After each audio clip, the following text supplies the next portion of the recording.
Assalamualaikum warahmatullahi wabarakatuh. Untuk nama boleh tidak disebut Ustaz.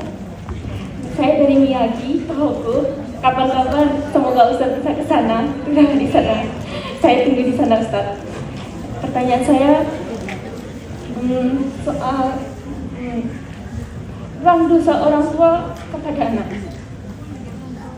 Ada poin fitrahnya manusia itu berbuat dosa.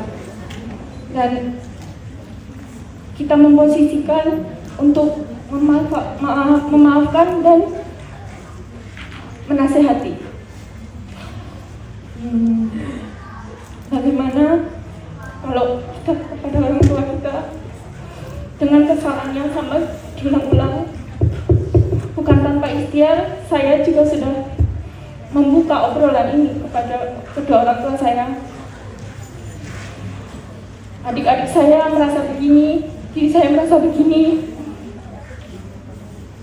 Tapi kesalahan itu diulang lagi. Sampai saat ini di posisi saya sudah seperti tidak bisa memaafkan.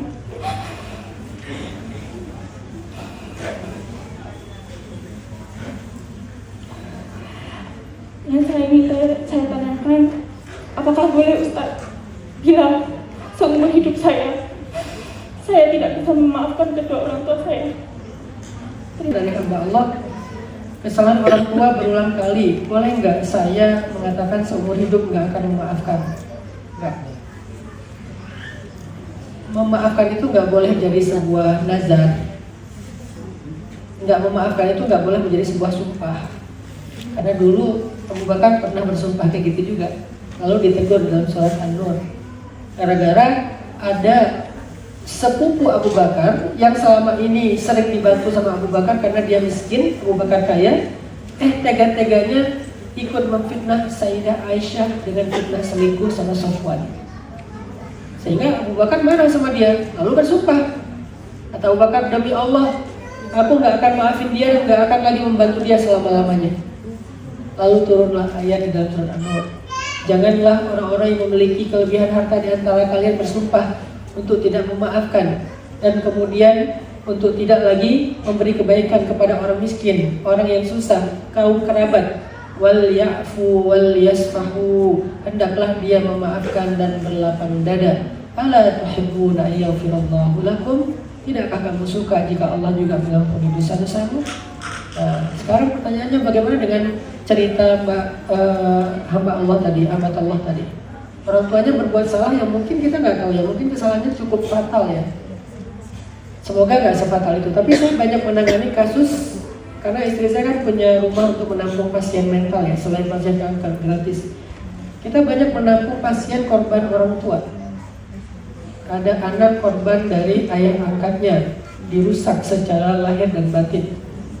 Ada yang korban ayah kandungnya sampai melahirkan di tempat kita, dan anaknya pun sekarang dirawat sama kita. Itu korban dari ayah kandungnya. Kan kita nggak bisa pertanyaan ini ngelihat sisi-sisi yang ringan-ringan aja ya. Kan ada Ustaz kadang-kadang narasinya mudah. Namanya orang tua itu kita harus maafin. Zaman sekarang beda orang tuanya dengan zaman dulu. Zaman dulu tuh sekeras-kerasnya ayah, sebawel-bawelnya ibu, nggak sampai separah ini loh. Sekarang banyak tuh ayah yang merusak anak perempuannya lahir dan batin. Banyak tuh ibu yang membuang anaknya di selokan dan seterusnya. Artinya kesalahan-kesalahannya itu nggak bisa kita generalisir. Pokoknya asal orang tua salah tuh maafin. Lihat dulu kesalahannya apa.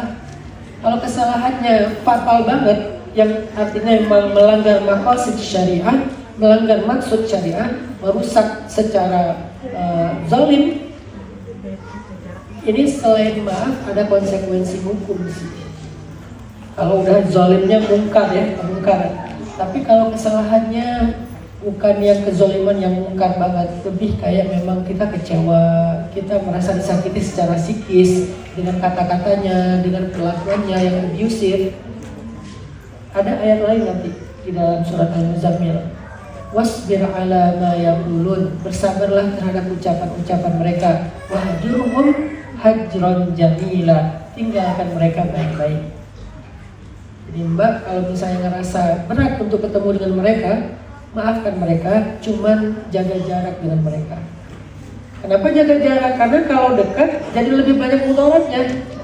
Kan ada kondisi dimana kalau kita dekat dengan keluarga, ada orang-orang di keluarga kita tuh kalau kita ketemu itu mudaratnya besar loh. Dia malah ngorek-ngorek informasi tentang kita, terus nanti dia fitnah di luar. Sekolah di mana sekarang anaknya? Misalnya di Jepang, di luar, anak di Jepang juga sebagai ini segala macam. Fitnah gitu, pasti nyogok segala macam sampai bisa ke Jepang. Suka gitu kan, dia ngorek-ngorek informasi seolah-olah tuh kayak basa-basi akrab, tapi supaya jadi bahan gosip. Ada yang tipe kayak gitu. Ada yang malah kalau ketemu tuh pamer. Ada yang kalau ketemu itu malah kayak apa ya? Interogasi gitu. Kamu gini ditanya satu-satu terus kita dijudge. Kan nggak nyaman ya kalau kita diinterogasi terlalu personal, ditanyain. Bahkan kadang-kadang ada basa-basi kita orang Indonesia ini yang nggak asli sebetulnya. Banyak kerja di mana, tinggal di mana, sekolah di mana, kan basa-basi yang baik kan? Tapi kadang-kadang bikin orang, ada tipe orang yang nggak nyaman ditanya kayak gitu karena dia ngerasa nggak sukses. Kerja di mana? Coba kalau misalnya jawabannya dia kerjanya apa misalnya? Pedagang kecil-kecilan apa misalnya? Kan dia jadi ngerasa minder ya. Ini kan bikin kita kayak terjebak dalam basa-basi kan? Nah, tapi ada sengaja yang memang menjebak. Wah, jadi sekarang kamu gini, kamu gitu, dipermalukan depan keluarga besar. Saya pernah ngalamin itu dulu ketika awal-awal pulang dari Mesir, masih susah, itu dipermalukan di depan orang banyak oleh keluarga sendiri pernah. Sehingga menjaga jarak dengan dia itu bukan memutuskan silaturahim, tapi menghindarkan kemudaratan. Lalu apa makna silaturahim? Kalau dia butuh sesuatu karena lagi ada masalah dan kita bisa bantu, kita tetap bantu walaupun tidak intens berkomunikasi. Berarti kita tidak memutuskan silaturahim, tapi kita menjaga jarak, dan itu namanya personal boundaries. Boleh kita punya personal boundaries, baik itu time boundaries ataupun emotional boundaries.